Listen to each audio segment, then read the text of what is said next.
한국을 호구라고 무시하던 캄보디아가 하루아침에 무너졌습니다. 한국은 강대국이 아니라 적당히 넘어가고 중국 돈만 먹으면 된다던 그들이 피눈물을 흘리고 있었죠. 순수하게 캄보디아를 돕겠다던 한국의 마음을 악용한 채 그 돈들이 모두 중국 범죄 조직의 세탁 통로로 전락했습니다. 이 모든 것을 알게 된 한국은 즉시 조치를 취했고 유럽, 미국까지 일제히 한국 편에 섰습니다. 총리부터 차관까지 줄줄이 구속됐고 은행은 문을 닫았으며 화폐는 휴지 조각이 됐습니다. 국제금융망에서 완전히 차단당한 캄보디아는 사실상 국가부도 직전까지 몰렸죠. 한국이 뒤엎은 중국 범죄 조직의 민낯을 바로 알아보겠습니다. 한국이 자랑스럽다고 생각하시는 분들은 구독과 좋아요 꾹 눌러주세요. 그날 오전 7시 저는 긴급 전화를 받았습니다. 시아누크빌 공사 현장에서 한국 기술자 3명이 사라졌다는 내용이었어요. 저는 메콩개발 신탁기금의 현장 총괄 책임자였습니다. 이런 일이 생기면 제가 직접 나서야 했죠. 현장 감독 피셋의 목소리는 떨리고 있었어요. 소카 국장님, 이거 심각합니다. 어젯밤 9시 이후로 3명 모두 연락이 안 돼요. 숙소에도 없고 CCTV를 확인했는데 새벽에 수상한 트럭이 들어왔다 나갔습니다. 저는 즉시 차를 몰아 현장으로 향했습니다. 30분 거리였지만 20분 만에 도착했어요. 공사 현장은 이미 소란스러웠습니다. 한국 직원들이 불안한 표정으로 모여 있었고 캄보디아 노동자들은 수군거리고 있었어요. 피셋이 저를 보자마자 달려왔습니다. 국장님, CCTV 영상부터 보셔야 합니다. 우리는 임시 사무실로 들어갔어요. 모니터 앞에 앉자 피셋이 영상을 재생했습니다. 화면에는 숙소 건물 입구가 보였죠. 시간은 새벽 1시 47분이었습니다. 그때 검은색 트럭 한 대가 천천히 들어왔어요. 번호판이 흐릿했지만 차종은 확실히 보였습니다. 도요타 하이럭스. 이 지역에서 흔한 트럭이었죠. 차에서 4명이 내렸습니다. 모두 검은 옷을 입고 있었어요. 얼굴은 마스크로 가려져 있었습니다. 그들은 건물 안으로 들어갔고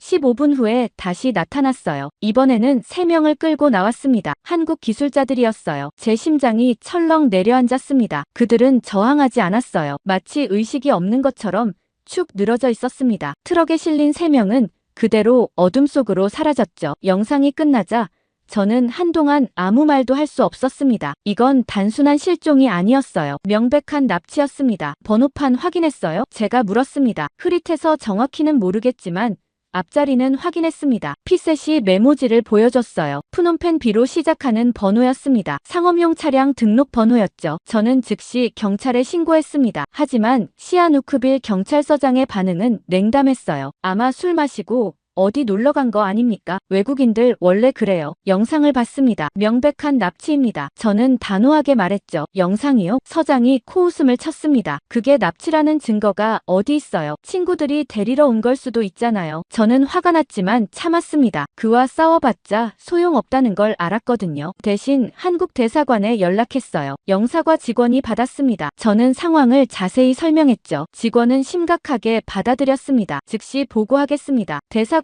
직접 조사팀을 보내겠어요. 메콩강은 제 고향의 심장이었습니다. 저는 강념마을에서 태어나 자랐어요. 할아버지는 늘 말씀하셨습니다. 강이 살아야 우리도 산다고요. 하지만 2020년부터 강이 죽기 시작했습니다. 물이 탁해지고 악취가 났어요. 그리고 아이들이 쓰러지기 시작했죠. 2021년 봄이었어요. 처음엔 한두 명이었습니다. 열이 나고 배가 아프다고 했어요. 하지만 일주일 만에 15명이 같은 증상을 보였습니다. 보건소 조사 결과 강물에서 기준치의 40배가 넘는 중금속이 검출됐어요. 납, 수은, 카드뮴까지 마시면 안 되는 물이었던 겁니다. 정부에 민원을 넣었지만 소용없었어요. 담당자는 조사하겠다고만 했고 그 후로 연락이 없었습니다. 우리는 그저 하늘만 바라봤어요. 제 동생 소피아도 쓰러졌습니다. 12살이었던 동생은 강물로 빨래를 하다가 의식을 잃었어요. 입원비를 감당할 수 없었습니다. 그때 한국에서 조사단이 왔습니다. 2022년 3월이었어요. 처음에는 믿기지 않았죠. 왜 한국이 우리를 도와주겠어요? 리더 박준혁은 간단하게 말했습니다. 같은 강을 나눠 쓰는 사람들이잖아요. 우리가 도와야죠. 그 한마디에 저는 울었습니다. 누군가 우리를 사람으로 봐준다는 게 감격스러웠거든요. 그날 저녁 마을 회관에서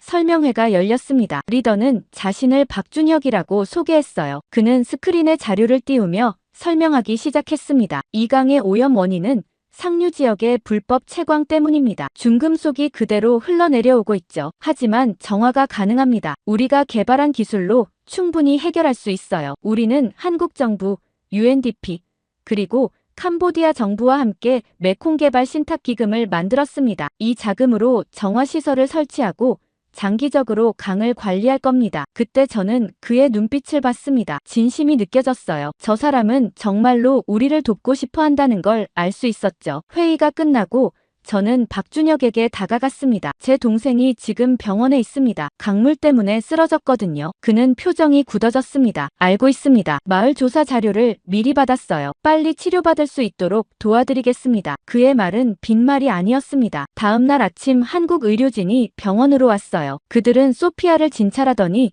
즉시 약을 처방했습니다. 비용은 받지 않았어요. 이건 프로젝트의 일부라고 했죠. 일주일 후 소피아는 눈을 떴습니다. 오빠, 동생이 저를 보고 미소 지었어요. 저는 그 순간 눈물이 났습니다. 동시에 강 하류에서는 공사가 시작됐어요. 거대한 정화시설이 들어서기 시작했죠. 저는 매일 공사 현장을 지켜봤습니다. 신기했거든요. 석 달 후 첫 번째 정화시설이 가동됐습니다. 박준혁이 저를 불렀어요. 직접 확인해 보시겠어요? 우리는 강가로 갔습니다. 정화시설을 거친 물이 투명한 호스를 타고 흘러나오고 있었어요. 박준혁이 컵에 물을 받아 마셨습니다. 그리고 저에게도 건넸죠. 마셔보세요. 안전합니다. 저는 망설였습니다. 하지만 그의 눈빛을 보고 용기를 냈어요. 컵을 입에 댔죠. 물은 차갑고 깨끗했습니다. 냄새도 없었어요. 저는 그때 결심했습니다. 이 프로젝트에 참여하고 싶다고요. 박준혁을 찾아가 말했죠. 저도 일하고 싶습니다. 이 강을 살리는 일에 함께하고 싶어요. 그는 저를 현장 관리 보조로 고용했습니다. 3년 동안 열심히 일했어요. 캄보디아어와 한국어를 모두 할 수 있었던 저는 빠르게 승진했습니다. 그리고 지금은 현장 총괄 책임자가 됐죠. 메콩 개발 신탁 기금은 저의 희망이자 자부심이었습니다. 강이 다시 흐르기 시작했고 아이들이 웃기 시작했어요. 모든 게 좋아지고 있었습니다. 하지만 어제 한국 기술자 3명이 사라졌습니다. 그리고 저는 알게 됐어요. 이 강이 다시 흐르기 시작했지만 그 속에서 썩은 냄새가 올라오고 있었다는 걸요. 다음 날 아침 일찍 저는 본부로 호출됐습니다. 내무부 차관 소반렛이 긴급 회의를 소집했다는 내용이었습니다. 푸놈펜까지 차로 3시간이 걸렸습니다. 도착하니 이미 여러 부처 관계자들이 모여 있었습니다. 회의실 분위기는 무거웠습니다. 렛 차관이 서류를 들고 말문을 열었습니다. 시아누크빌 현장에서 한국 기술자 3명이 사라진 건 알고 있죠. 네, 차관님. 제가 고개를 끄덕였습니다. CCTV 영상을 확인했고 납치로 보입니다. 렛 차관은 제 말을 무시하듯 서류를 펼쳤습니다. 공식 보고서는 이미 작성됐습니다. 무단 귀국으로 처리합니다. 무단 귀국이요? 저는 믿을 수가 없었습니다. 하지만 영상에서 명백히 소카 국장, 그가 날카롭게 저를 쳐다봤습니다. 영상이 뭘 증명합니까? 친구들이 데리러 온 걸 수도 있죠. 여권도 그대로 남아 있었습니다. 제가 반박했습니다. 본인들 의사로 나간 거라면 여권을 챙겼을 겁니다. 여권 같은 건 나중에 찾으러 올 수도 있어요. 렛 차관이 손을 흔들었습니다. 어쨌든 공식 입장은 정해졌습니다. 무단 귀국. 한국 대사관에도 그렇게 통보하십시오. 하지만 더 이상 말하지 마십시오. 그의 목소리가 차가워졌습니다. 이건 명령입니다. 회의가 끝나고 복도로 나왔을 때 내무부 관리 한 명이 제 옆으로 다가왔습니다. 피아라는 사람이었습니다. 오래전부터 알고 지내던 사이였죠. 그는 주위를 살피더니 낮은 목소리로 말했습니다. 소카, 그건 손대지 마. 무슨 말씀입니까? 제가 물었습니다. 그 사람들, 잘못된 사람들한테 얽혔어. 피아가 진지하게 말했습니다. 내가 깊이 파면 너만 다쳐. 누구 말씀입니까? 잘못된 사람들이라는 게 모르는 게 약이야. 그는 더 이상 말하지 않고 돌아섰습니다. 저는 그 자리에 서서 그의 뒷모습을 바라봤습니다. 사무실로 돌아와 저는 CCTV 영상을 다시 확인했습니다. 복원 작업을 더 진행해보고 싶었거든요. 화질을 개선하고 번호판 부분을 확대했습니다. 몇 시간을 작업한 끝에 번호판 일부가 선명해졌습니다. 푸놈펜 B로 시작하는 상업용 차량이었습니다. 저는 차량 등록 데이터베이스에 접속했습니다. 현장 책임자로서 접근 권한이 있었거든요. 번호판 앞자리로 검색하니 몇 개의 후보가 나왔습니다. 그중 하나가 눈에 들어왔습니다. 설라이트 물류라는 회사였습니다. 등록 주소는 푸놈펜 외곽 산업단지였죠. 회사 정보를 더 찾아봤습니다. 웹사이트도 없고 사업 실적도 없었습니다. 하지만 회사 대표 이름이 적혀 있었습니다. 쩐민. 그런데 이상한 건 대표자 정보를 더 파보니 같은 이름으로 여러 회사가 등록되어 있었습니다. 골든워터 컨설팅, 시큐어 가드 솔루션, 선라이트 물류 모두 작년에 설립됐고 실체가 없는 유령 회사들이었습니다. 저는 메콩 개발 신탁기금의 거래 내역을 다시 확인했습니다. 골든워터 컨설팅이라는 이름이 보였습니다. 환경 컨설팅 비용 명목으로 매달 5만 달러가 지급되고 있었습니다. 시큐어 가드 솔루션도 마찬가지였습니다. 현장 보안 용역비로 매달 3만 달러가 나가고 있었죠. 7개월간 총 56만 달러였습니다. 손이 떨렸습니다. 이 돈이 결국 어디로 가는지 추적했습니다. 최종 수령 계좌를 확인하니 중국계 투자 회사로 연결되어 있었습니다. 호화투자그룹, 홍콩에 본사를 둔 회사였지만 실소유주는 확인할 수 없었습니다. 그날 오후 고위급 회의가 또 열렸습니다. 이번에는 장관급 인사들이 참석했습니다. 저도 현장 책임자로 배석했습니다. 개발부 장관이 프로젝트 진행 상황을 보고했습니다. 메콩강 정화율은 목표치를 초과 달성했고 한국 측도 매우 만족해하고 있다는 내용이었습니다. 그때 재무부 장관이 웃으며 말문을 열었습니다. 한국은 공짜로 돕는다. 이용만 잘하면 돼. 다른 관료들도 웃었습니다. 내무부 차관이 거들었습니다. 한국 놈들은 환경이니 뭐니 하면서 돈만 퍼붓잖아요. 조건도 없이요. 장관이 고개를 끄덕이며 말했습니다. 그래. 그게 바로 호구지. 저렇게 순진한 나라가 어디 있어. 다들 웃음을 터뜨렸습니다. 한 국회의원이 말했습니다. 작년에 일본한테 원조 받을 때는 조건이 얼마나 까다로웠는데요. 감사받고 보고서 내고 난리도 아니었어요. 맞아. 장관이 답했습니다. 중국도 마찬가지야. 돈은 주지만 간섭이 장난 아니지. 반면 한국은 그냥 믿고 맡겨. 참 편하더라. 경제부 차관이 끼어들었습니다. 사실 한국 같은 나라는 신경 쓸 필요도 없어요. 우리가 정말 신경 써야 할 곳은 미국, 중국, 일본 아닙니까? 그게 강대국이죠. 그렇지. 장관이 동의했습니다. 미국은 원조 많이 주니까 잘 보여야 하고 중국은 투자 많이 하니까 비위 맞춰야 해. 일본은 역사 문제로 예민하니 조심해야 하고. 근데 한국은 뭐 있어? 그냥 중간 국가 아냐? 외무부 관료가 웃으며 말했습니다. 중간이라고 하기도 뭐해요. 아시아에서 좀 잘 사는 나라 정도죠. 우리한테 잘 보일 필요도 없고요. 장관이 포도를 하나 집어먹으며 말했습니다. 솔직히 한국은 우리보다 잘 살지만 국제사회에서 힘이 없어. 안보리 상임이사국도 아니고 뭣도 아니잖아. 그냥 중견국일 뿐이야. 그런 나라가 뭐 어쩌겠어. 한 관료가 덧붙였습니다. 게다가 한국은 착해요. 뭐 하나 문제 생기면 미안하다고 먼저 사과하잖아요. 그런 나라 다루기 제일 쉬워요. 다들 고개를 끄덕였습니다. 장관이 잔을 들며 말했습니다. 어쨌든 한국 돈 계속 받으면서 우리 할 일만 하면 돼. 괜히 그 사람들 귀에 들어가면 번거로워진다. 조용히 처리하는 게 상책이야. 맞습니다. 차관이 답했습니다. 이번 실종 사건도 그렇게 처리하죠. 한국 대사관에서 뭐라 하면 조사 중이라고만 하면 됩니다. 어차피 한국은 강하게 못 나와요. 왜 못 나옵니까? 한 관료가 물었습니다. 외교력이 약해서요. 차관이 설명했습니다. 미국이나 중국이었으면 진작 압박 들어왔겠죠. 근데 한국은 그냥 정중하게 요청만 해요. 협조 부탁한다고요. 그러니까 우리도 정중하게 거절하면 그만이에요. 다들 웃었습니다. 장관이 말했습니다. 중요한 건 미국, 중국, 일본이야. 이 세 나라만 잘 관리하면 돼. 한국 같은 데는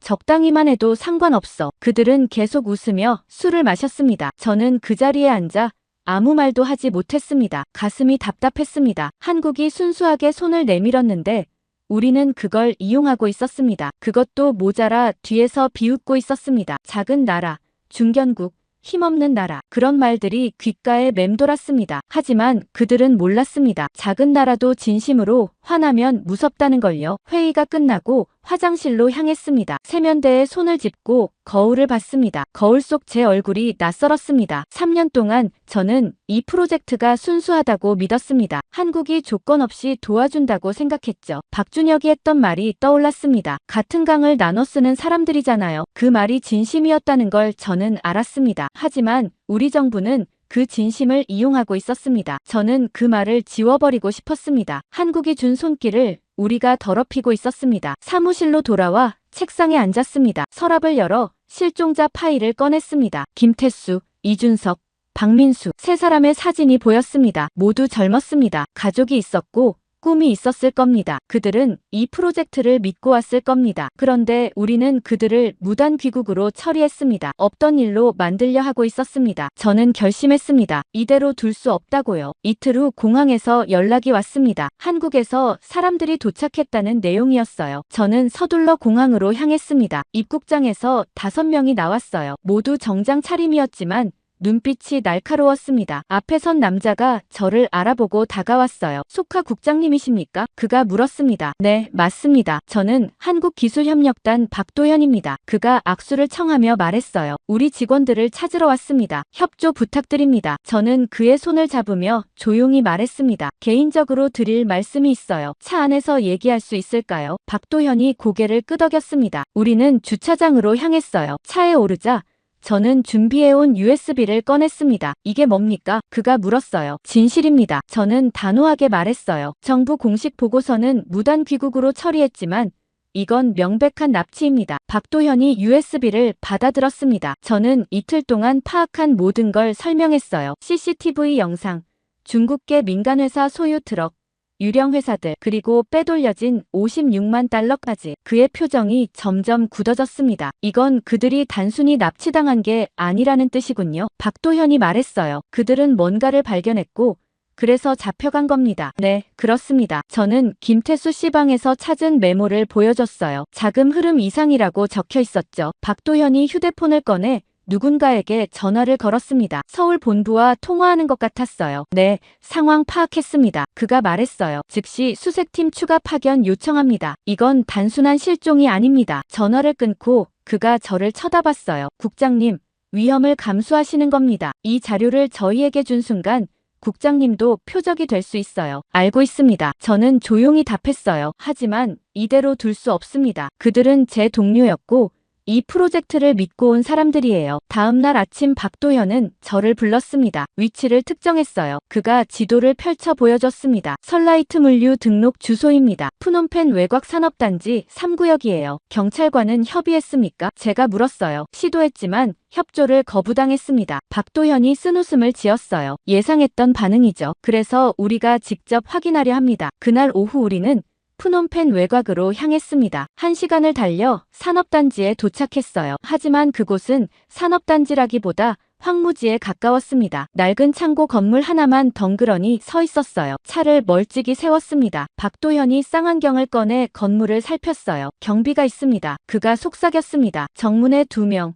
무장하고 있는 것 같아요. 저도 쌍안경으로 봤습니다. 정말로 2명의 남자가 입구를 지키고 있었어요. 허리춤에 총으로 보이는 게 차고 있었습니다. 일반 창고가 아니군요. 박도현이 중얼거렸어요. 우리 사람들이 저 안에 있을 가능성이 높습니다. 지금 들어갈 수 있습니까? 제가 물었어요. 불가능합니다. 그가 고개를 저었습니다. 무장 경비가 있고 내부 구조도 모릅니다. 전문팀이 필요해요. 우리는 차로 돌아왔습니다. 박도현은 즉시 본부에 보고했어요. 상황이 심각하다고 판단한 서울은 특수대응팀 파견을 결정했습니다. 이틀 후 인천공항에서 팀이 도착했어요. 15명이었습니다. 리더는 강민철이라는 사람이었어요. 40대 중반으로 보였고 전직 특수부대 출신이라고 했습니다. 대사관 회의실에서 작전 브리핑이 진행됐습니다. 강민철이 건물 위성사진을 펼쳐놓고 설명하기 시작했어요. 3층 건물입니다. 출입구는 정면 하나, 후면에 비상구가 있습니다. 경비는 최소 4명으로 추정됩니다. 인질 위치는요? 박도현이 물었습니다. 아마 3층일 겁니다. 강민철이 답했어요. 보통 이런 시설은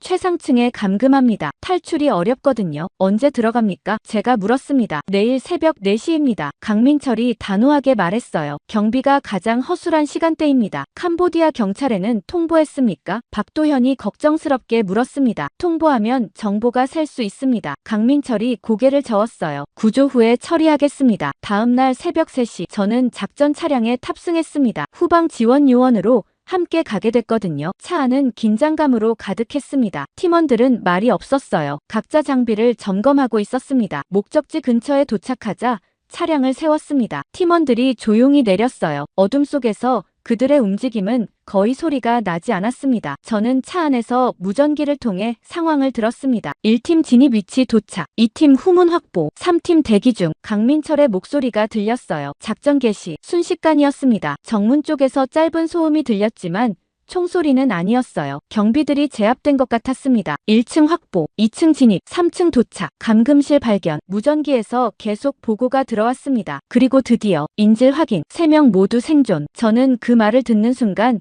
눈물이 날 뻔했습니다. 정말로 찾은 겁니다. 살아있었어요. 10분 후 건물 밖으로 사람들이 나왔습니다. 팀원들이 3명을 부축하고 있었어요. 김태수, 이준석, 박민수였습니다. 얼굴은 상처투성이었고 옷은 찢어져 있었지만 걸을 수 있었습니다. 대기하고 있던 구급차가 다가왔어요. 의료진이 재빨리 응급처치를 시작했습니다. 저는 차에서 내려 그들에게 다가갔습니다. 괜찮으십니까? 제가 물었어요. 김태수가 저를 알아봤습니다. 구조작전이 끝나고 저는 박도현과 함께 건물 내부로 들어갔습니다. 팀원들이 이미 전체를 수색하고 있었어요. 3층 감금실은 참혹했습니다. 쇠사슬이 벽에 매달려 있었고 바닥에는 핏자국이 남아 있었어요. 2층으로 내려가자 사무실 같은 공간이 나왔습니다. 책상 몇 개와 의자들이 어지럽게 놓여 있었죠. 박도현이 서류들을 뒤지고 있었습니다. 그때 그가 뭔가를 발견한 듯 저를 불렀어요. 소카 국장님, 이것 좀 보십시오. 저는 그에게 다가갔습니다. 그의 손에는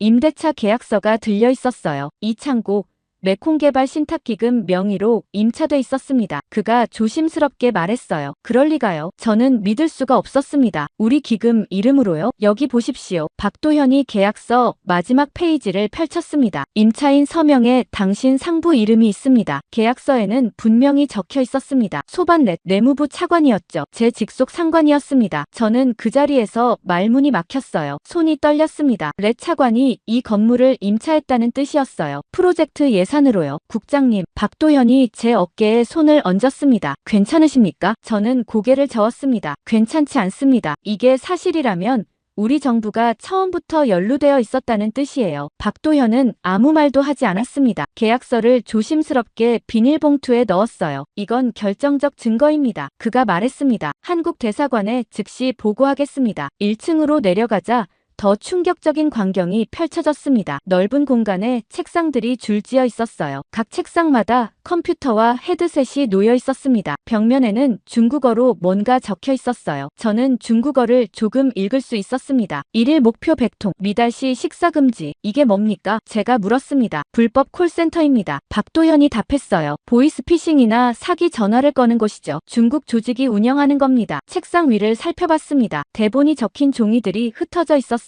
한국어, 중국어, 영어로 된 사기 멘트들이었습니다. 구석에는 서버실이 있었습니다. 문을 열자 텅 비어 있었어요. 서버는 모두 사라지고 케이블만 남아 있었습니다. 케이블 일부에는 핏자국이 묻어 있었어요. 증거를 없앴군요. 박도현이 중얼거렸습니다. 우리가 오기 전에 서버를 빼돌린 겁니다. 하지만 건물 자체가 증거입니다. 저는 그 자리에 주저앉고 싶었습니다. 3년 동안 제가 믿었던 모든 게 거짓이었어요. 메콩개발 신탁기금은 순수한 프로젝트가 아니었습니다. 누군가 이걸 이용해서 범죄를 저지르고 있었어요. 그것도 제 상관이 직접 연루되어서요. 며칠 후 박도현이 다시 연락을 해왔습니다. 한국 대사관에서 합동 대응팀을 구성했다고 했어요. 프놈펜 외곽에 또 다른 건물이 있다는 정보를 입수했답니다. 함께 가시겠습니까? 그가 물었습니다. 당연합니다. 저는 즉시 답했어요. 끝까지 확인하고 싶습니다. 이번에는 더 큰 규모였습니다. 한국 대사관 직원 10명과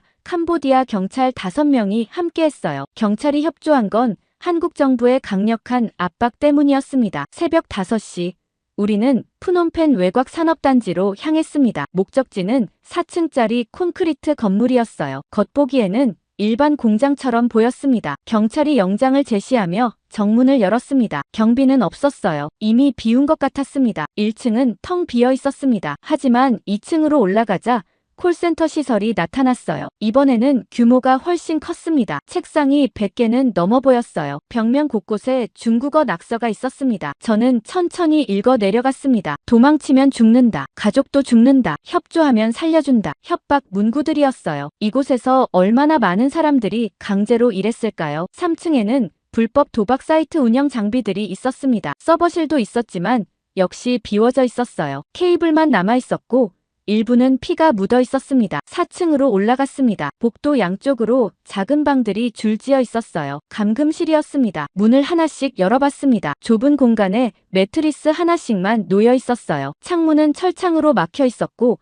화장실도 없었습니다. 한 방 벽면에는 손톱으로 긁은 흔적이 있었습니다. 한글이었어요. 살려주세요. 집에 보내주세요. 제 가슴이 무너지는 것 같았습니다. 얼마나 많은 사람들이 이곳에서 고통받았을까요? 김태수 씨와 동료들도 이런 곳에 갇혀 있었을 겁니다. 박도현이 방안을 사진으로 찍고 있었습니다. 이 모든 게 증거입니다. 그가 말했어요. 메콩개발 신탁기금이 이런 시설을 운영하는데 사용됐다는 증거요. 옥상으로 올라갔습니다. 거기에는 대형 안테나와 통신 장비들이 있었어요. 국제 전화를 거는 시설이었습니다. 멀리 메콩강이 보였습니다. 맑게 흐르는 강물이 아침 햇살에 반짝이고 있었어요. 저강을 살리려고 시작한 프로젝트였습니다. 하지만 그 선한 의도가 이렇게 더럽혀지고 있었어요. 건물 수색이 끝나고 우리는 대사관으로 돌아왔습니다. 회의실에서 박도현이 보고서를 작성하고 있었어요. 저는 창밖을 바라보며 생각에 잠겼습니다. 레 차관이 직접 연루되어 있다면 이건 단순한 비리가 아니었습니다. 정부 차원에서 조직적으로 이뤄진 범죄였어요. 국장님, 박도현이 저를 불렀습니다. 이제 어떻게 하시겠습니까? 저는 그를 쳐다봤습니다. 진실을 밝혀야죠. 제가 단호하게 말했어요. 레 차관이든 누구든 책임을 져야 합니다. 다음 날 아침 저는 병원으로 향했습니다. 김태수 씨와 동료들이 입원해 있는 곳이었어요. 프놈펜 중앙병원 3층 특별병동이었습니다. 한국 대사관에서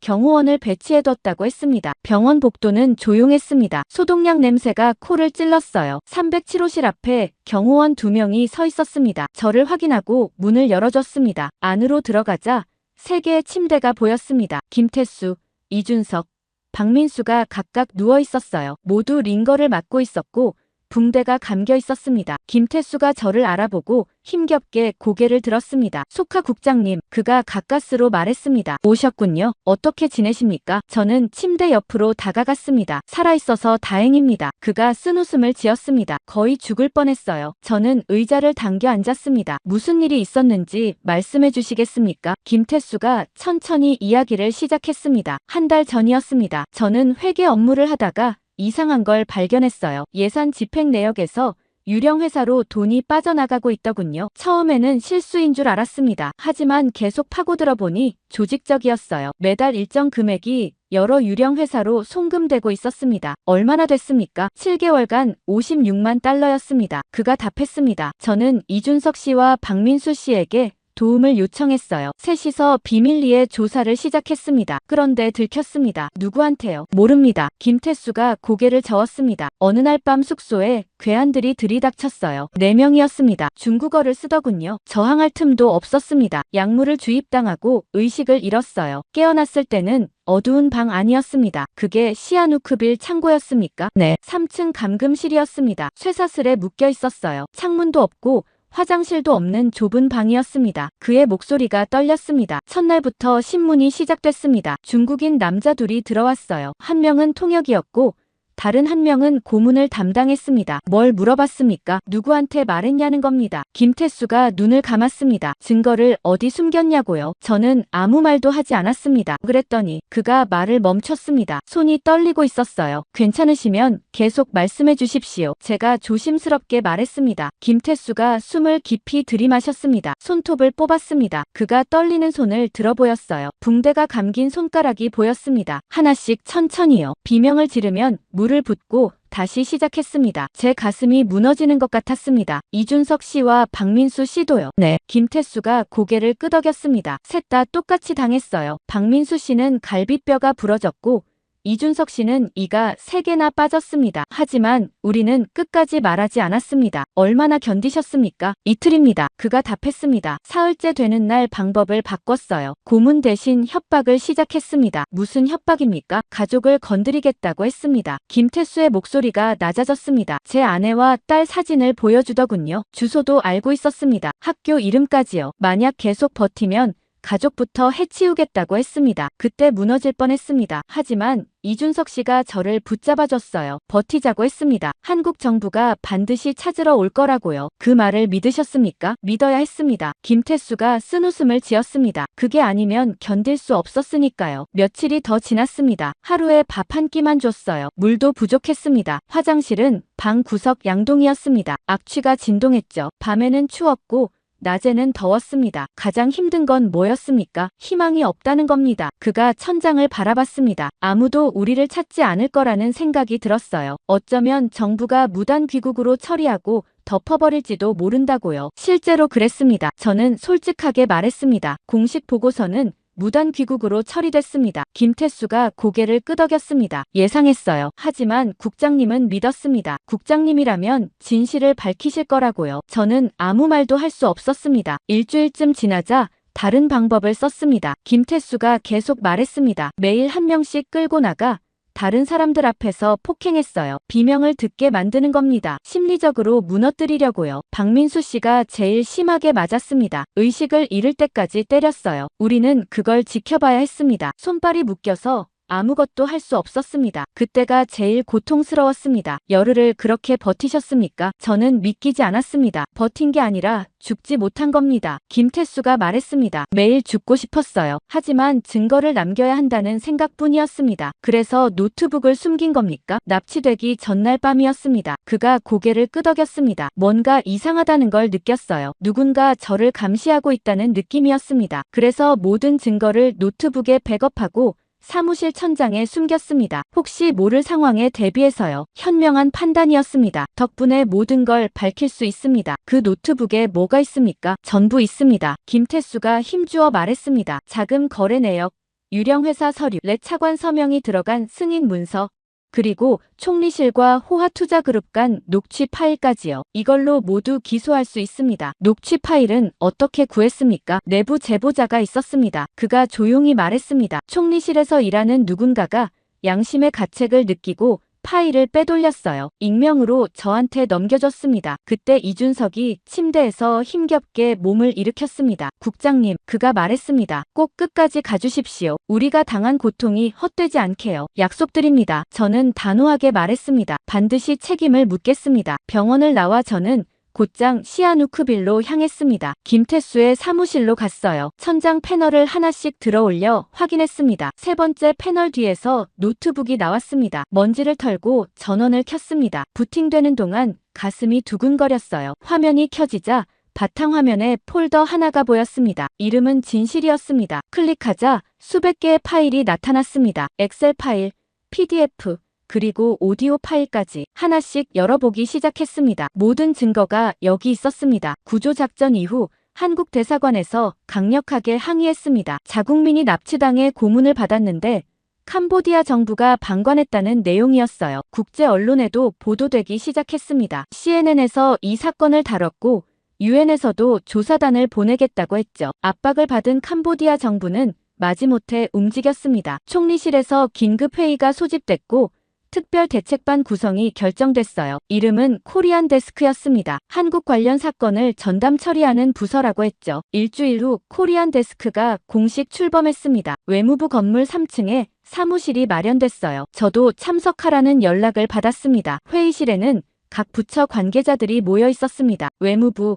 내무부, 경찰청에서 나온 사람들이었어요. 렛 차관도 있었습니다. 그는 저를 보더니 차갑게 눈인사만 했죠. 회의가 시작됐습니다. 외무부 장관이 말문을 열었어요. 한국 측 요구로 코리안 데스크를 설치했습니다. 앞으로 한국 관련 사건은 이곳에서 전담 처리하게 됩니다. 박수 소리가 났습니다. 하지만 저는 박수를 치지 않았어요. 뭔가 이상했거든요. 장관의 말투에서 진심이 느껴지지 않았습니다. 구체적인 조사 계획은 어떻게 됩니까? 한 관계자가 물었습니다. 경찰청에서 전담팀을 구성합니다. 장관이 답했어요. 그리고 증거 자료를 수집해서 검찰에 송치할 예정입니다. 렛 차관이 끼어들었습니다. 하지만 신중하게 진행해야 합니다. 외교 문제로 비화되면 안 되니까요. 이미 외교 문제입니다. 제가 말했어요. 한국인 3명이 납치당해 고문받았습니다. 소카 국장, 렛 차관이 저를 쏘아봤습니다. 과장하지 마십시오. 사건은 해결됐고 피해자들도 구조됐습니다. 하지만 배후가 밝혀지지 않았습니다. 저는 물러서지 않았어요. 건물 임차 계약서에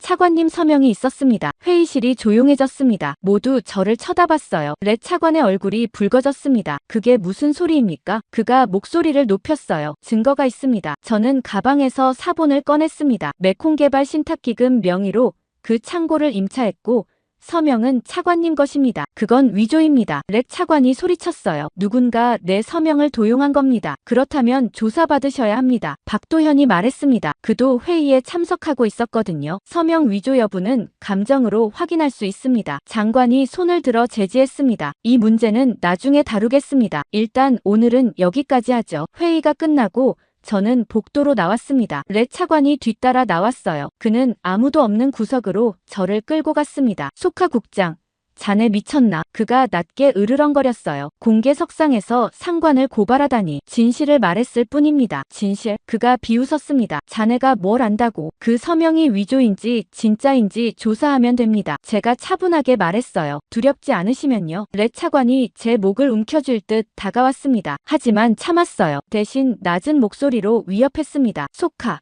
이 일에서 손 떼. 안 그러면 자네만 다쳐. 며칠 후 코리안 데스크에서 조사가 시작됐습니다. 하지만 제가 우려했던 대로였어요. 형식적이고 느렸습니다. 저는 증거 자료를 제출하라는 요청을 받았습니다. USB와 서류 사본을 모두 넘겼어요. 하지만 일주일이 지나도 아무 연락이 없었습니다. 박도현에게 전화를 걸었습니다. 코리안 데스크 측에서 연락 왔습니까? 제가 물었어요. 없습니다. 그가 답했습니다. 오히려 우리가 제출한 자료를 돌려달라고 하더군요. 무슨 이유입니까? 증거관리 규정 때문이랍니다. 박도현이 한숨을 쉬었어요. 실질적으로 조사할 의지가 없어 보입니다. 저도 그렇게 느꼈습니다. 코리안 데스크는 그저 신용만 하고 있었어요. 저는 직접 확인하기로 했습니다. 코리안 데스크 사무실로 찾아갔어요. 담당 검사를 만나고 싶다고 했죠. 접수 직원이 난처한 표정을 지었습니다. 담당 검사님은 지금 안 계십니다. 언제 오십니까? 글쎄요. 일정이 유동적이라서요. 그럼 제가 제출한 자료는 어떻게 됐습니까? 보관 중입니다. 검토는 하셨습니까? 직원이 컴퓨터를 확인하더니 말했습니다. 아직 검토 전입니다. 일주일이 지났는데요. 죄송합니다. 순서대로 처리하고 있습니다. 저는 화가 났지만 참았습니다. 대신 다른 방법을 찾기로 했어요. 제가 직접 자금 흐름을 추적하기로 한 겁니다. 사무실로 돌아와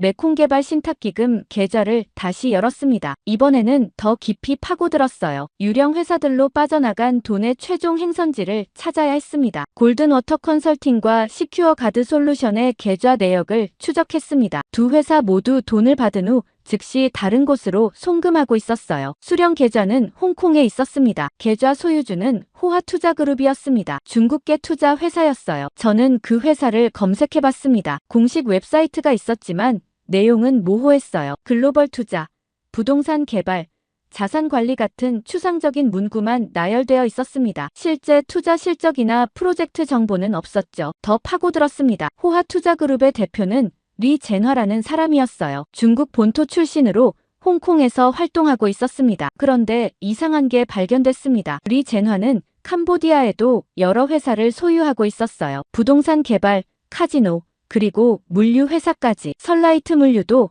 그중 하나였습니다. 모든 게 연결되어 있었어요. 메콩개발 신탁기금에서 빠져나간 돈이 유령 회사들을 거쳐 호화투자그룹으로 흘러갔습니다. 명목은 환경사업 투자비였지만 실제로는 불법 송금의 우회 통로였던 겁니다. 그리고 그 돈으로 범죄 조직을 운영하고 있었어요. 불법 콜센터, 인신매매, 강제 노동까지. 저는 그때 확실히 알았습니다. 정부가 범죄를 보호하고 있다는 걸요. 렉 차관은 처음부터 알고 있었을 겁니다. 아니, 직접 관여했을 가능성이 높았어요. 박도현에게 전화를 걸었습니다. 증거를 찾았습니다. 제가 말했어요. 자금이 최종적으로 어디로 가는지 확인했습니다. 어딥니까? 호화투자그룹입니다. 중국계 투자회사인데 캄보디아 내 범죄 조직과 연결되어 있습니다. 확실합니까? 확실합니다. 저는 단호하게 답했어요. 모든 거래 내역이 있습니다. 박도현이 자료를 받아보더니 한참 동안 침묵했습니다. 화면을 스크롤하며 거래 내역을 하나씩 확인하고 있었어요. 그의 표정이 점점 굳어졌습니다. 이건 중국 조직이 개입한 겁니다. 그가 드디어 입을 열었어요. 그들이 세탁을 도와주고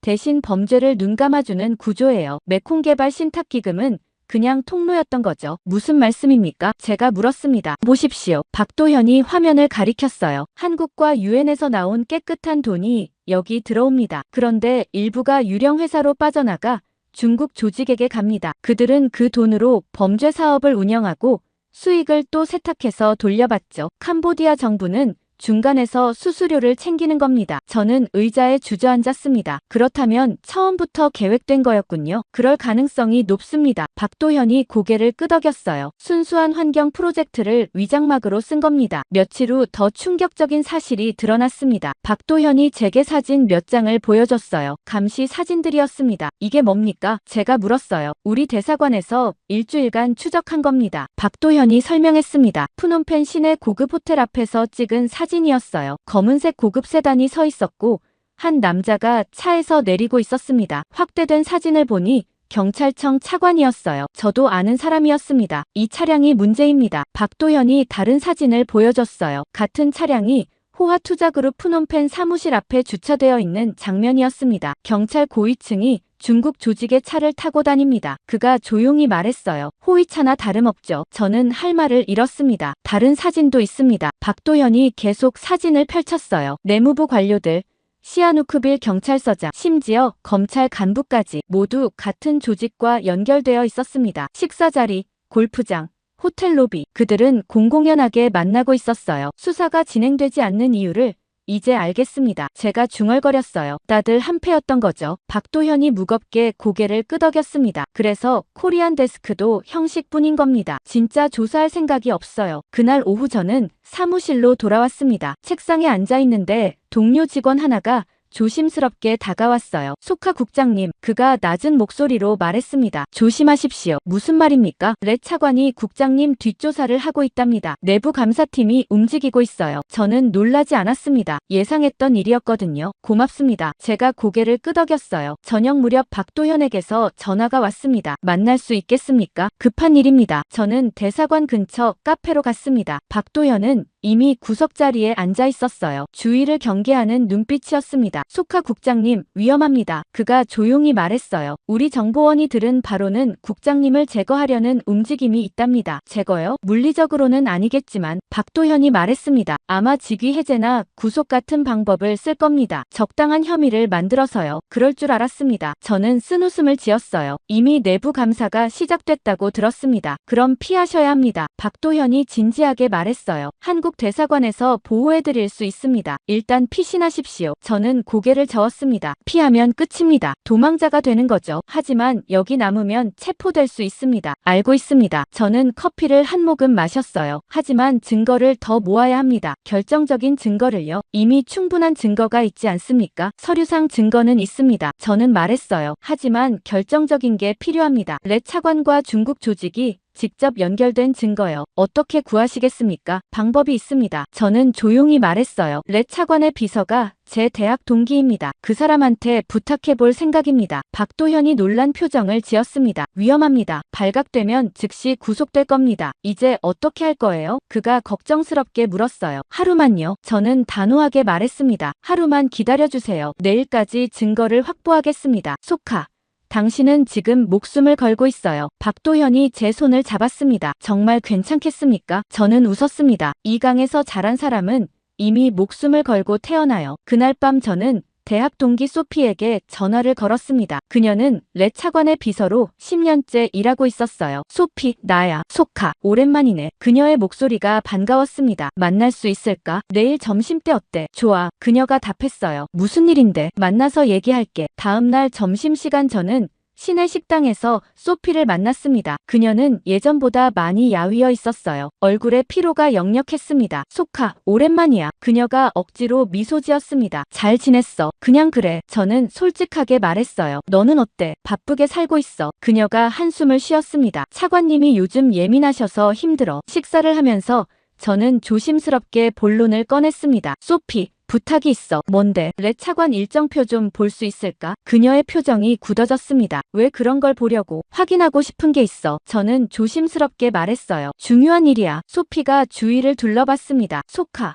너도 알잖아. 그건 기밀이야. 알아. 하지만 이게 아니면 방법이 없어. 제 목소리가 간절했습니다. 하루치만. 내일 일정만 보여줘. 그녀는 한참을 망설이더니 가방에서 태블릿을 꺼냈습니다. 화면을 켜서 저에게 보여줬어요. 이것만. 절대 다른 사람한테 말하면 안 돼. 고마워. 저는 화면을 빠르게 사진으로 찍었습니다. 내일 오후 3시 레 차관은 푸놈펜 외곽 골프클럽에서 누군가를 만나기로 되어 있었어요. 상대방 이름은 리 젠화였습니다. 호화 투자그룹 대표였죠. 다음 날 오후 2시 저는 박도현과 함께 푸놈펜 외곽으로 향했습니다. 골프클럽에서 1km 떨어진 곳에 차를 세웠어요. 박도현이 망원 카메라를 꺼냈습니다. 3시 정각 검은색 벤츠 한 대가 골프클럽 입구로 들어갔습니다. 렛 차관이 내렸어요. 그리고 5분 후 또 다른 차량이 도착했습니다. 흰색 레인지로버였죠. 중년의 중국인 남자가 내렸습니다. 리 젠화입니다. 박도현이 속삭이며 셔터를 눌렀습니다. 두 사람은 악수를 나누고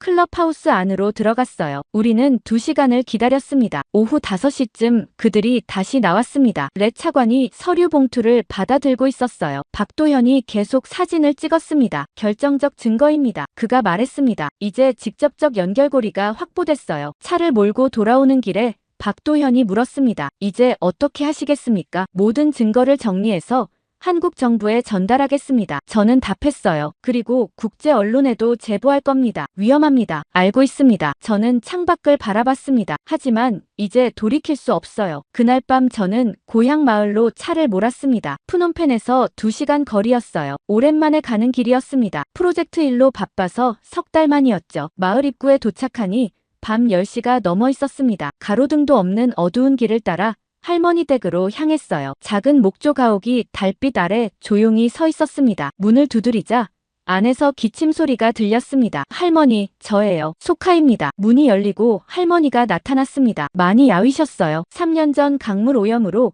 병을 얻으신 후 건강이 계속 나빠지고 계셨습니다. 소카야, 할머니가 반갑게 맞아주셨어요. 어쩐 일이니? 이 밤에 그냥 뵙고 싶어서요. 저는 할머니를 부축해 안으로 들어갔습니다. 방 안은 소박했습니다. 낡은 매트리스와 작은 탁자가 전부였어요. 촛불 하나가 어둠을 밝히고 있었습니다. 밥은 먹었니? 할머니가 물으셨어요. 네, 먹었습니다. 거짓말이었습니다. 하루 종일 아무것도 먹지 못했거든요. 하지만 할머니를 걱정시키고 싶지 않았어요. 할머니는 매트리스에 앉으셨습니다. 저도 바닥에 앉았어요. 한참을 아무 말 없이 있다가 할머니가 먼저 입을 여셨습니다. 무슨 일 있구나. 얼굴에 다 써있어. 저는 고개를 숙였습니다. 뭐라고 말해야 할지 몰랐어요. 할머니, 저는 천천히 말을 시작했습니다. 제가 믿었던 모든 게 거짓이었어요. 할머니가 조용히 들으셨습니다. 메콩 프로젝트요. 저는 3년 동안 이게 순수한 일이라고 믿었습니다. 한국이 우리를 도와준다고요. 하지만 누군가 이걸 이용했어요. 범죄에 쓰고 돈을 빼돌렸습니다. 할머니는 놀라지 않으셨습니다. 그냥 고개를 끄덕이며 들으셨어요. 저는 증거를 모았습니다. 제가 계속 말했어요. 정부 고위층이 연루되어 있다는 증거를요. 이제 이걸 폭로하려고 합니다. 그런데요. 저는 말을 멈췄습니다. 할머니가 제 손을 잡으셨어요. 뭐가 걱정이니? 할머니, 우리가 진실을 말하면 저는 목소리가 떨렸습니다. 한국 사람들은 떠나겠죠. 할머니는 한참을 침묵하시더니 물으셨습니다. 그럼 어쩌겠니? 그럼 우린 다시 가난해져요. 저는 솔직하게 말했어요. 프로젝트가 중단되면 강도 다시 오염될 거고요. 할머니가 제 얼굴을 바라보셨습니다. 촛불이 할머니 주름진 얼굴을 비추고 있었어요. 소카야, 할머니가 조용히 말씀하셨습니다. 가난보다 더한 게 거짓이야. 저는 아무 말도 하지 못했습니다. 우린 한국에 빚을 졌다. 할머니가 계속 말씀하셨어요. 그 사람들이 내 동생 살렸잖니. 이강도 살렸고. 그런데 우리가 그 선의를 더럽혔어. 하지만 할머니를 말리려 했지만 그분은 손을 들어 제지하셨습니다. 그 빚을 갚으려면 이번엔 우리가 옳은 일을 해야지. 할머니의 목소리는 단호했습니다. 내가 진실을 밝히는 게 옳은 일이야. 설령 그 때문에 우리가 다시 가난해진다 해도 말이야. 저는 눈물이 날 것 같았습니다. 참았지만 목소리는 떨렸어요. 할머니는 무서우시지 않으세요? 무섭지. 할머니가 웃으셨습니다. 하지만 거짓말하며 사는 게 더 무서워. 저는 할머니 손을 꽉 잡았습니다. 그 손은 거칠었지만 따뜻했어요. 소카야, 할머니가 말씀하셨습니다. 내 할아버지가 늘 하시던 말이 있어. 강은 거짓말을 안 한다고. 흐르거나 멈추거나 둘 중 하나지. 우리도 그래야 해. 옳거나 그르거나 중간은 없는 거야. 저는 고개를 끄덕였습니다. 할머니 말씀이 맞았어요. 창밖을 보니 메콩강이 어둠 속에서 흐르고 있었습니다. 달빛에 반짝이는 강물이 보였어요. 3년 전보다 훨씬 맑아진 강이었습니다. 저 강은 한국 사람들이 살렸어요. 제가 말했습니다. 순수한 마음으로요. 그래, 할머니가 창밖을 바라보셨습니다. 그러니까 우리도 순수해져야지. 그날 밤 저는 할머니 댁에서 잤습니다. 오랜만에 고향 마을 소리를 들으며 잠들었어요. 개구리 울음소리, 바람소리, 그리고 멀리서 들리는 강물 소리. 새벽에 일어나 밖으로 나갔습니다. 강둑으로 걸어가 물가에 앉았어요. 해가 천천히 떠오르고 있었습니다. 강물이 황금빛으로 물들었어요. 아름다웠습니다. 박준혁이 처음 왔을 때가 생각났습니다. 같은 강을 나눠 쓰는 사람들이라는 그의 말이 떠올랐어요. 그는 진심이었습니다. 조건 없이 도와주려 했죠. 하지만 우리는 그 진심을 배신했습니다. 돈을 빼돌리고 범죄에 이용했어요. 이제라도 바로 잡아야 했습니다. 저는 일어섰습니다. 결심이 섰어요. 모든 증거를 공개하겠다고요. 설령 그 때문에 프로젝트가 중단되고 제가 처벌받는다 해도요. 할머니 댁으로 돌아가 인사를 드렸습니다. 할머니는 제 손을 잡고 말씀하셨어요. 조심해라. 하지만 물러서지는 마라. 네, 할머니. 저는 고개를 숙여 절을 했습니다. 차를 몰고 푸놈펜으로 돌아오는 길에 박도현에게 전화를 걸었습니다. 준비됐습니다. 제가 말했어요. 모든 증거를 정리해서 넘기겠습니다. 푸놈펜에 도착한 건 새벽 5시였습니다. 거리는 아직 어두웠어요. 저는 곧장 한국 대사관으로 향했습니다. 박도현에게 미리 연락을 해둔 상태였죠. 대사관 정문은 열려 있었습니다. 경비가 저를 확인하고 안으로 들여보냈어요. 박도현은 이미 사무실에서 기다리고 있었습니다. 커피 2잔이 책상 위에 놓여 있었어요. 일찍 오셨습니다. 그가 말했습니다. 잠을 못 잤습니다. 저는 솔직하게 답했어요. 그리고 이제는 숨길 수 없어요. 가방에서 USB를 꺼냈습니다. 그리고 두꺼운 파일 봉투도 꺼냈어요. 이게 뭡니까? 박도현이 물었습니다. 모든 겁니다. 저는 책상 위에 자료를 펼쳤어요. 메콩개발 신탁기금의 전거래 내역,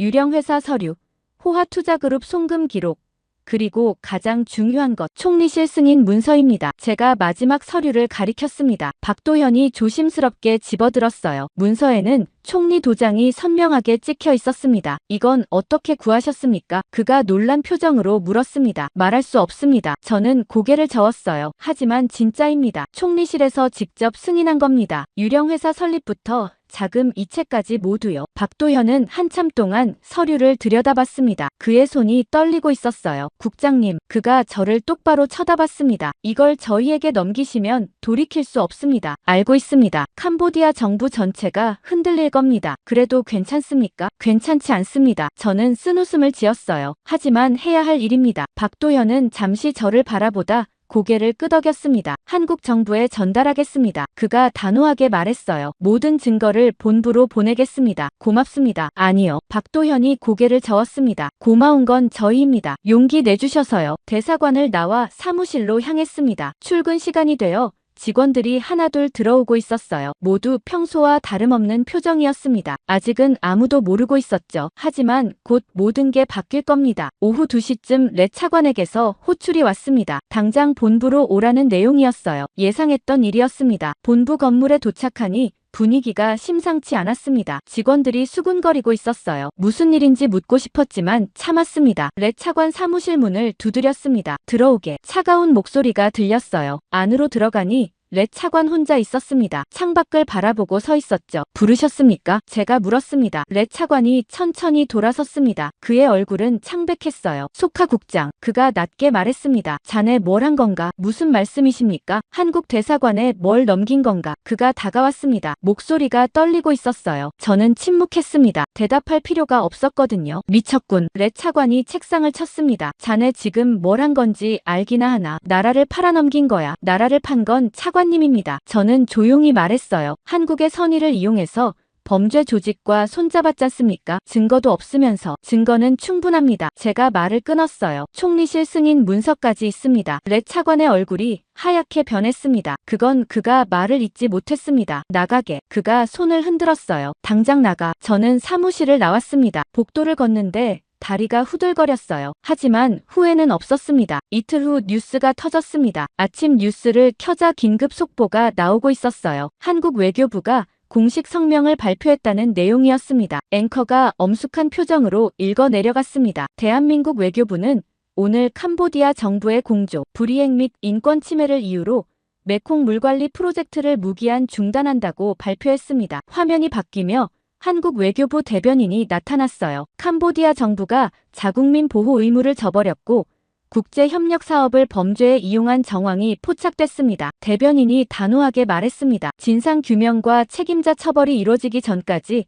모든 지원을 중단합니다. 저는 TV 앞에 멍하니 앉아 있었습니다. 정말로 일어난 겁니다. 오후가 되자 더 큰 뉴스가 터졌습니다. UNDP가 메콩 개발 신탁기금 예산 집행을 전면 중단한다고 발표했어요. 일본 정부도 추가 지원을 보류한다고 했습니다. 이유는 캄보디아 정부에 대한 조사를 요구했죠. 국제사회가 일제히 움직이고 있었습니다. 저녁 뉴스는 더 충격적이었습니다. 태국 언론이 캄보디아 상황을 집중 보도하고 있었어요. 화면에 태국 앵커가 나타나 말했습니다. 캄보디아의 숨통이 막히고 있습니다. 메콩 프로젝트는 캄보디아 경제의 생명줄이었는데 이제 그게 끊어진 겁니다. 베트남 언론도 비슷한 보도를 하고 있었습니다. 캄보디아 정부의 부패가 국제사회의 신뢰를 무너뜨렸다는 내용이었어요. 그날 밤 저는 창가에 서서 메콩강을 바라봤습니다. 강물은 여전히 흐르고 있었어요. 3년 전보다 훨씬 맑은 물이었습니다. 하지만 이제 그 물을 정화하던 시설들이 멈출 겁니다. 예산이 끊어졌으니까요. 프로젝트 직원들도 해고될 거고요. 이게 정화라면 저는 중얼거렸습니다. 왜 이렇게 아픈 걸까? 부패를 정화하려다 선한 것까지 무너뜨리는 것 같았어요. 한국이 순수하게 내민 손을 우리가 더럽혔고 이제 그 손이 떠나가고 있었습니다. 핸드폰이 울렸습니다. 박도현이었어요. 국장님, 괜찮으십니까? 그가 걱정스럽게 물었습니다. 모르겠습니다. 저는 솔직하게 답했어요. 이게 옳은 일인지. 옳은 일입니다. 박도현이 단호하게 말했습니다. 고통스럽지만 필요한 일이에요. 부패를 도려내지 않으면 치유도 없습니다. 저는 대답하지 않았습니다. 그의 말이 맞다는 걸 알았지만 가슴은 아팠거든요. 창밖에서 메콩강이 달빛을 받아 반짝이고 있었습니다. 다음 날 아침 일찍 저는 은행에 갔습니다. 월급을 인출하려고요. 하지만 은행 앞에는 이미 긴 줄이 늘어서 있었습니다. 사람들이 불안한 표정으로 서 있었어요. 무슨 일입니까? 제가 앞사람에게 물었습니다. 은행이 돈을 안 준답니다. 그가 답했어요. 인출 한도가 생겼대요. 하루에 100달러만 가능하다고. 저는 놀라서 은행 입구를 바라봤습니다. 직원들이 무언가 공지문을 붙이고 있었어요. 다가가서 읽어봤습니다. 국제 금융 상황 악화로 인해 일시적으로 인출 한도를 제한합니다. 양해 부탁드립니다. 일시적이라는 말을 믿는 사람은 없어 보였습니다. 사람들은 계속 몰려들었고 목소리는 점점 높아졌어요. 평생 모은 돈인데 어떡하라는 거야. 한 중년 남자가 소리쳤습니다. 사업 자금이 다 여기 있는데. 젊은 여성이 울먹이며 말했습니다. 집 계약금 내야 하는데 어떻게 해요? 저는 그 자리를 떠났습니다. 사무실로 가는 길에 다른 은행들도 지나쳤어요. 모두 똑같은 상황이었습니다. 긴 줄과 공지문, 그리고 불안에 떠는 사람들. 사무실에 도착하니 직원들이 모니터 앞에 모여 있었습니다. 뉴스를 보고 있었어요. 저도 다가가 화면을 봤습니다. 속보가 계속 나오고 있었습니다. 국제자금 세탁방지기구가 긴급 성명을 발표했습니다. 앵커가 긴장한 목소리로 말했어요. 캄보디아를 국제금융제한국으로 지정했습니다. 화면이 바뀌며 대변인이 나타났습니다. 캄보디아 정부가 자금 세탁 방지 의무를 이행하지 않았고 국제범죄 조직과 연결된 정황이 있습니다. 대변인이 엄숙하게 말했습니다. 따라서 모든 회원국에 캄보디아 금융거래에 대한 강화된 실사를 권고합니다. 한 직원이 중얼거렸습니다. 이제 끝났네. 국제금융망에서 차단되는 거잖아요. 다른 직원이 덧붙였습니다. 메콩 개발 신탁기금 계좌도 동결될 겁니다. 그 말이 맞았습니다. 오전 10시쯤 공식 통지가 왔어요. 메콩 개발 신탁기금의 모든 계좌가 동결됐다는 내용이었습니다. 국제은행들이 일제히 거래를 중단한 겁니다. 저는 의자에 주저앉았습니다. 이제 프로젝트는 완전히 멈췄어요. 예산이 없으니 직원 월급도 못 주고 정화시설 운영도 불가능했습니다. 점심시간이 되자 거리 분위기가 이상해졌습니다. 가게들이 하나둘 문을 닫기 시작했어요. 환전소에서는 달러 환율이 폭등하고 있었습니다. 시장에 가니 더 심각했습니다. 상인들이 물건값을 계속 올리고 있었어요. 쌀값이 아침보다 2배가 됐습니다. 어제 10,000리엘이었는데 오늘은 20,000리엘이래요. 한 주부가 항의했습니다. 너무한 거 아닙니까? 상인이 어깨를 으쓱했습니다. 나도 어쩔 수 없어요. 도매상이 달러만 받겠대요. 리엘은 곧 휴지 조각 될 거라면서. 오후가 되자 더 큰 뉴스가 터졌습니다. 정부가 비상계엄을 선포한 겁니다. TV에 총리가 나타나 담화를 발표했어요. 국민 여러분, 국제사회의 부당한 압박으로 우리 경제가 어려움을 겪고 있습니다. 총리가 말했습니다. 정부는 질서 유지를 위해 비상계엄을 선포합니다. 불필요한 외출을 자제하고 정부 지시를 따라주시기 바랍니다. 화면이 꺼지자 사무실이 조용해졌습니다. 모두 불안한 표정이었어요. 계엄이라니. 한 직원이 떨리는 목소리로 말했습니다. 이거 정말 심각한 거 아닙니까? 저는 대답하지 못했습니다. 저도 두려웠거든요. 저녁이 되자 거리에 군인들이 나타났습니다. 주요 교차로마다 검문소가 설치됐어요. 장갑차도 보였습니다. 도시는 공포로 가득했습니다. 사람들은 서둘러 집으로 돌아갔어요. 가게들은 모두 문을 닫았고 거리는 텅 비었습니다. 저도 서둘러 집으로 향했습니다. 가는 길에 한 슈퍼마켓을 지나쳤어요. 사람들이 몰려들어 물건을 사재기하고 있었습니다. 쌀, 라면, 생수까지 선반이 순식간에 비워지고 있었어요. 제발 좀 남겨주세요. 한 노인이 애원했습니다. 저도 살아야 한다고요. 하지만 아무도 듣지 않았습니다. 사람들은 필사적으로 물건을 집어들었어요. 집에 도착해 문을 잠갔습니다. 창밖을 내다보니 헬리콥터가 날아다니고 있었어요. 확성기에서 통행금지 안내방송이 흘러나왔습니다. 핸드폰이 울렸습니다. 박도현이었어요. 국장님,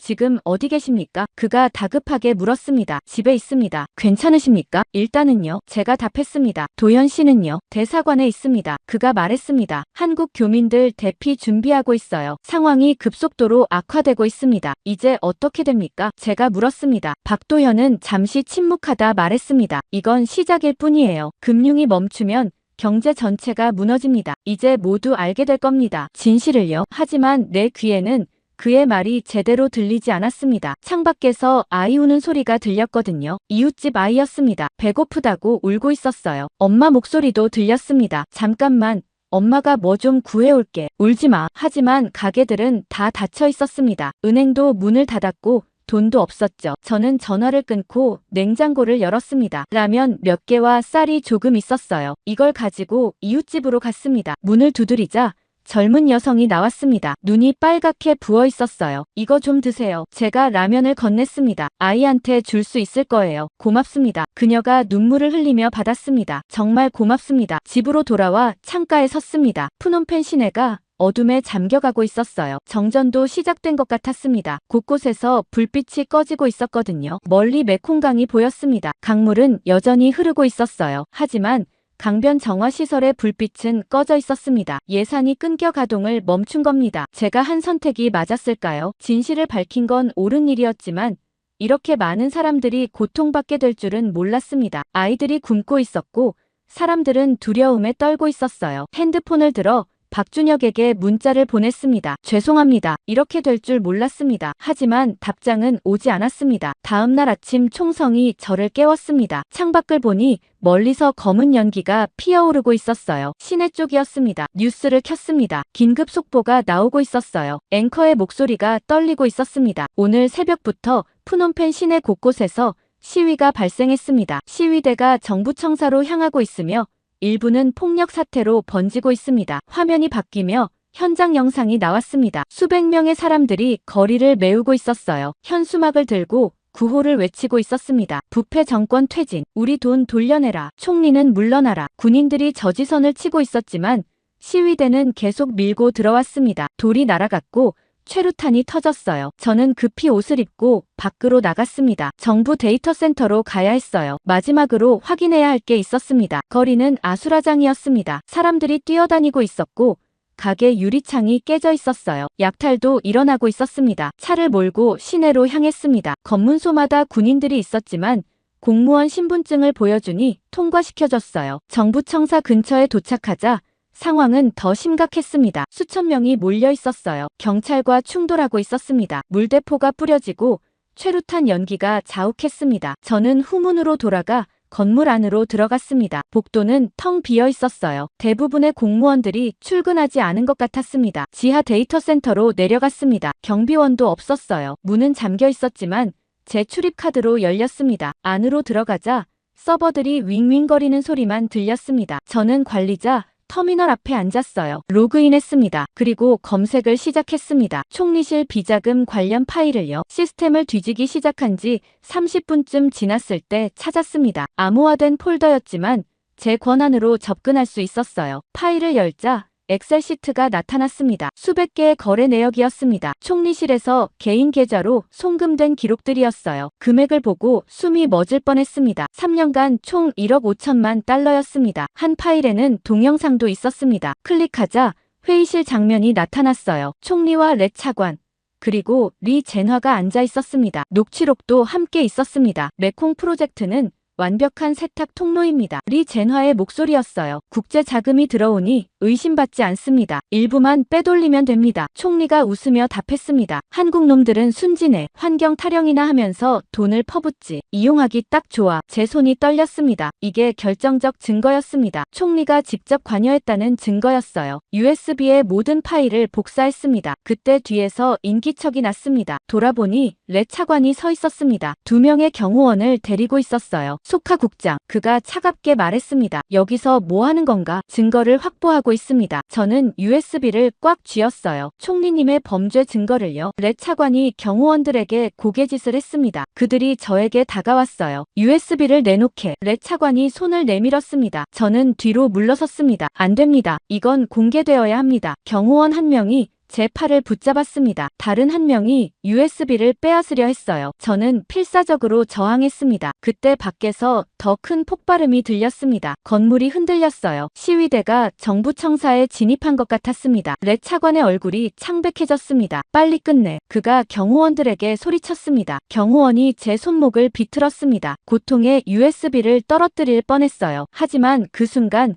문이 벌컥 열렸습니다. 박도현이 한국 경호원 2명과 함께 들어왔습니다. 손 떼십시오. 박도현이 단호하게 말했습니다. 한국 대사관 직원에게 손을 대면 외교 문제가 됩니다. 이 사람은 캄보디아 공무원이요. 렛 차관이 반박했습니다. 소카 국장은 한국 정부 협력자입니다. 박도현이 서류를 꺼냈습니다. 공식 보호 대상으로 지정됐습니다. 한국 경호원들이 앞으로 나섰습니다. 렛 차관의 경호원들이 물러섰어요. 국장님, 이쪽으로. 박도현이 제 팔을 잡았습니다. 우리는 급히 데이터 센터를 빠져나왔습니다. 복도를 달려 후문으로 향했어요. 밖에서는 시위대와 군인들이 충돌하고 있었습니다. 연기가 자욱했고 비명소리가 들렸어요. 대사관 차량이 대기하고 있었습니다. 우리는 재빨리 차에 올랐어요. 차가 출발하자 뒤에서 총성이 들렸습니다. 군이 발포를 시작한 겁니다. 안전합니까? 박도현이 물었습니다. USB는요? 여기 있습니다. 저는 주머니에서 꺼냈어요. 총리실 비자금 송금 영상까지 있습니다. 박도현의 눈이 커졌습니다. 정말입니까? 네. 저는 고개를 끄덕였습니다. 이제 모든 게 드러날 겁니다. 차창 밖으로 푸놈펜 시내가 보였습니다. 곳곳에서 불이 타오르고 있었어요. 건물들이 무너지고 사람들이 울부짖고 있었습니다. 제가 선택한 진실이 이런 결과를 가져왔습니다. 가슴이 아팠지만 돌이킬 수는 없었어요. 한국 대사관에 도착하자마자 박도현은 저를 안전한 방으로 안내했습니다. 3층 구석에 있는 작은 회의실이었어요. 창문은 방탄 유리로 되어 있었습니다. 여기서 쉬십시오. 그가 말했습니다. 밖은 위험합니다. USB를 분석하겠습니다. 저는 소파에 앉았습니다. 온몸이 떨렸어요. 아드레날린이 빠져나가면서 피로가 몰려왔습니다. 얼마나 지났을까요? 박도현이 노트북을 들고 돌아왔습니다. 표정이 심각했어요. 국장님, 이거 대단한 겁니다. 그가 화면을 보여줬습니다. 총리 개인 계좌로만 8천만 달러가 송금됐습니다. 렛 차관은 3천만 달러.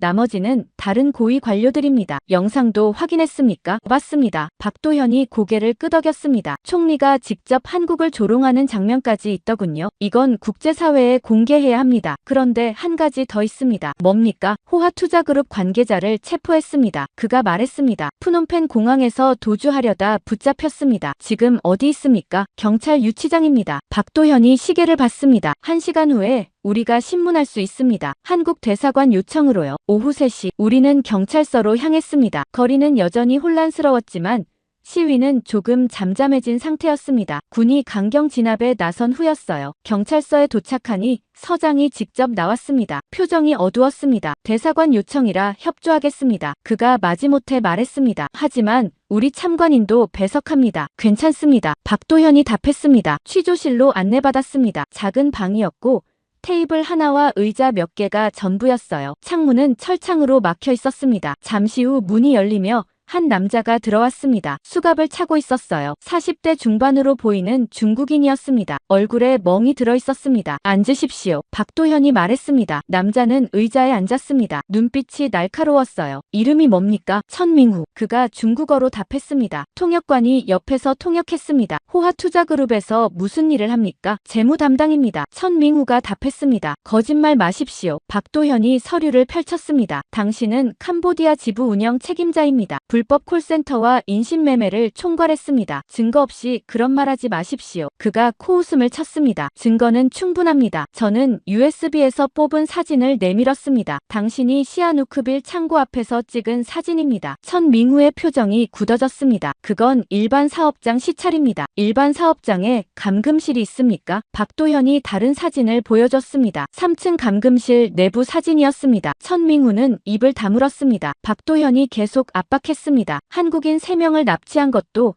당신 지시입니까? 나는 모릅니다. 그가 고개를 저었습니다. 현장 직원들이 한 일입니다. 거짓말입니다. 제가 끼어들었습니다. 당신 부하가 직접 CCTV에 찍혔습니다. 트럭도 당신 회사 소유였고요. 천민후가 저를 노려봤습니다. 당신은 누구입니까? 메콩개발 신탁기금 책임자입니다. 저는 단호하게 말했습니다. 당신들이 이용한 프로젝트의 책임자입니다. 이용이라니. 그가 비웃었습니다. 우리는 정당한 투자를 했을 뿐입니다. 정당한 투자가 인신매매입니까? 제 목소리가 높아졌습니다. 사람들을 감금하고 강제 노동시키는 게 투자입니까? 그는 대답하지 않았습니다. 박도현이 다른 각도로 접근했습니다. 캄보디아 정부와는 어떤 관계입니까? 일반적인 협력 관계입니다. 천민후가 조심스럽게 답했습니다. 렉 차관을 압니까? 모릅니다. 거짓말입니다. 박도현이 사진을 내밀었습니다. 당신이 렉 차관과 식사하는 사진입니다. 천민후의 얼굴이 창백해졌습니다. 그냥 비즈니스 미팅이었습니다. 그가 변명했습니다. 그럼 이건 뭡니까? 저는 영상 파일을 재생했습니다.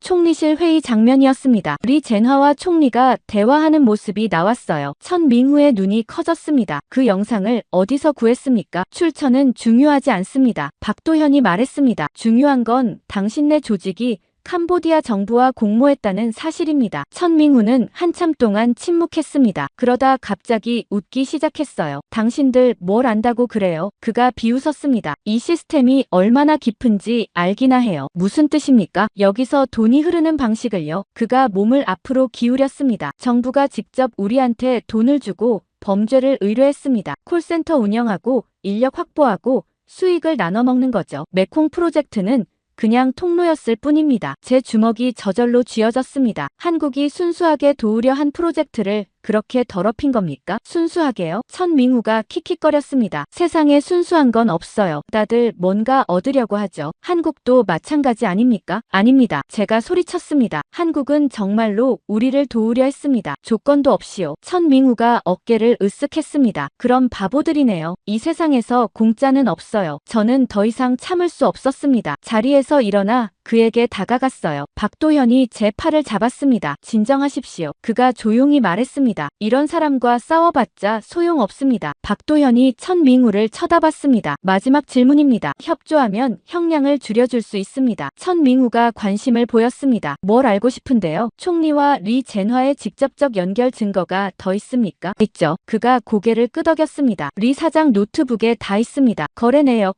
녹취록, 동영상까지. 어디 있습니까? 홍콩 본사 금고입니다. 천민후가 말했습니다. 비밀번호는 저만 압니다. 취조실을 나오자 저는 벽에 기댔습니다. 다리에 힘이 풀렸어요. 괜찮으십니까? 박도현이 물었습니다. 아니요. 저는 솔직하게 답했습니다. 하나도 괜찮지 않습니다. 그는 제 어깨에 손을 얹었습니다. 이제 끝이 보입니다. 저 사람 증언과 USB 자료면 충분합니다. 총리를 포함한 모든 관련자를 처벌할 수 있습니다. 하지만요. 저는 창밖을 바라봤습니다. 그 대가로 너무 많은 사람들이 고통받고 있습니다. 정의에는 대가가 따릅니다. 박도현이 조용히 말했습니다. 하지만 대가를 치르지 않으면 정의도 없습니다. 그날 밤 한국 대사관은 긴급 회의를 소집했습니다. 대사가 직접 주재했어요. 회의실에는 한국 정부 관계자들과 국제 언론사 특파원들이 모여 있었습니다. 저도 증인으로 참석했습니다. 대사가 일어서서 말문을 열었습니다. 오늘 우리는 캄보디아 정부의 조직적 부패를 입증하는 결정적 증거를 확보했습니다. 그가 스크린에 영상을 띄웠습니다. 총리실 회의 장면이었어요. 총리와 리 젠화가 메콩 프로젝트를 세탁 통로로 이용하기로 합의하는 내용이었습니다. 회의실이 술렁였습니다. 특파원들이 카메라를 들이댔고 플래시가 터졌어요. 이 영상은 1시간 후 국제사회에 공개됩니다. 대사가 단호하게 말했습니다. 더 이상 캄보디아 정부의 거짓을 방치할 수 없습니다. 회의가 끝나고 저는 복도로 나왔습니다. 창밖으로 프놈펜 시내가 보였어요. 여전히 곳곳에서 불이 타오르고 있었습니다. 소카 국장님, 뒤에서 목소리가 들렸습니다. 돌아보니 CNN 특파원이었습니다. 잠깐 인터뷰 가능하십니까? 저는 망설였습니다. 하지만 고개를 끄덕였어요. 국장님은 3년간 이 프로젝트를 이끌어 오셨는데 이런 진실을 알게 된 심경이 어떠십니까? 그녀가 마이크를 내밀었습니다. 배신감을 느낍니다. 저는 천천히 말했습니다. 제가 믿었던 모든 게 거짓이었습니다. 하지만 동시에 한국에 미안합니다. 그들의 선의를 우리가 더럽혔으니까요. 지금 프놈펜은 혼란에 빠져 있습니다. 국장님 선택을 후회하십니까? 후회는 없습니다. 제가 단호하게 답했습니다. 고통스럽지만 필요한 일이었습니다. 거짓 위에 세운 평화는 진짜 평화가 아니니까요. 다음 날 새벽 뉴스가 전 세계로 퍼져나갔습니다. CNN,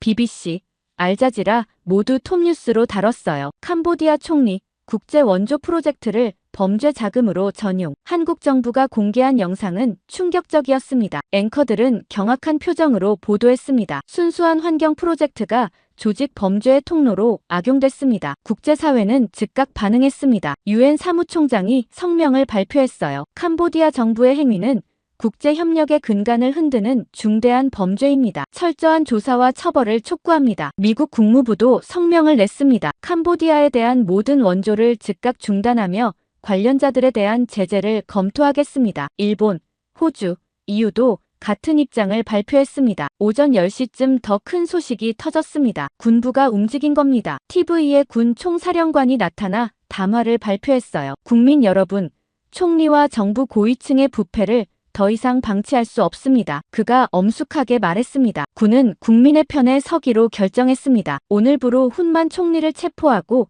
임시 군사정부를 수립합니다. 회면이 바뀌며 총리 관저 앞장면이 나왔습니다. 군 병력이 건물을 포위하고 있었어요. 1시간 후 총리가 수갑을 찬 채 끌려 나왔습니다. 얼굴이 창백했고 고개를 숙이고 있었어요. 기자들이 몰려들어 질문을 쏟아냈습니다. 총리님, 혐의를 인정하십니까? 국민에게 할 말씀이 있습니까? 하지만 총리는 아무 말도 하지 않았습니다. 군 차량에 실려 어딘가로 끌려갔어요. 레 차관도 체포됐습니다. 공항에서 도주하려다 붙잡혔다고 했어요. 다른 고위 관료 47명도 차례로 체포됐습니다. 정부가 통째로 무너진 겁니다. 오후가 되자 프놈펜 거리에 사람들이 나오기 시작했습니다. 이번에는 시위가 아니었어요. 환호였습니다. 부패 정권이 무너졌다며 기뻐하는 사람들로 거리가 가득 찼습니다. 하지만 저는 기쁘지 않았습니다. 사무실 창가에 서서 거리를 내려다봤어요. 사람들은 웃고 있었지만 도시는 여전히 상처투성이었습니다. 불탄 건물들, 깨진 유리창, 텅 빈 가게들, 경제는 무너졌고 사람들은 돈이 없었습니다. 박도현이 사무실로 찾아왔습니다. 성공했습니다. 그가 말했습니다. 부패 정권이 무너졌습니다. 하지만 대가가 너무 컸습니다. 저는 창밖을 가리켰습니다. 저 사람들은 내일 뭘 먹고 살까요? 은행은 문을 닫았고 일자리도 없습니다. 박도현은 대답하지 못했습니다. 그도 알고 있었어요. 정의가 승리했지만 그 과정에서 너무 많은 것들이 부서졌다는 걸요. 며칠 후 임시군사정부에서 연락이 왔습니다. 새 정부 구성에 참여해달라는 내용이었어요. 메콩개발 신탁기금 재건을 맡아달라고 했습니다. 저는 회의실에서 군 총사령관을 만났습니다. 그는 진지한 표정으로 말했습니다. 소카 국장님 덕분에 부패를 척결할 수 있었습니다. 이제 다시 시작할 때입니다. 메콩 프로젝트를 제대로 된 방향으로 이끌어 주십시오. 한국이 돌아올까요? 제가 물었습니다. 그들의 신뢰를 잃었는데요. 노력해야죠. 총사령관이 답했습니다. 우리가 변했다는 걸 보여줘야 합니다. 투명하게 운영하고 부패를 뿌리 뽑았다는 걸요. 그날 밤 저는 메콩강 둔덕으로 걸어갔습니다. 강은 여전히 흐르고 있었어요. 달빛에 반짝이는 강물이 아름다웠습니다. 정화시설은 멈춰 있었습니다. 예산이 끊겨 가동을 중단한 지 일주일째였어요. 하지만 강물은 아직 맑았습니다. 3년간의 정화 작업이 헛되지 않았던 겁니다. 이 강은 죽은 게 아닙니다. 저는 중얼거렸습니다. 단지 다시 숨 쉬려는 거죠. 뒤에서 발소리가 들렸습니다. 박도현이었어요. 혼자 계셨군요. 그가 제 옆에 섰습니다. 생각이 많으십니까? 한국은 돌아올까요? 제가 물었습니다. 모르겠습니다. 박도현이 솔직하게 답했습니다. 신뢰를 회복하는 데는 시간이 걸립니다. 하지만 불가능하지는 않습니다. 어떻게 해야 할까요? 투명하게 운영하십시오. 그가 말했습니다. 모든 거래를 공개하고 외부 감사를 받으십시오. 그리고 시간을 두고 신뢰를 쌓아가는 겁니다. 저는 강물을 바라봤습니다. 물은 계속 흐르고 있었어요. 멈추지 않았습니다. 국장님, 박도현이 조용히 말했습니다. 국장님이 구한 건 사람도 정부도 아닙니다. 이 나라의 양심입니다. 저는 대답하지 않았습니다. 바람이 불고 강 위에 작은 물결이 생겼어요. 그 물결이 달빛을 반사하며 반짝였습니다. 동쪽 하늘이 조금씩 밝아오고 있었습니다. 새벽이 오고 있었어요. 긴 밤이 끝나고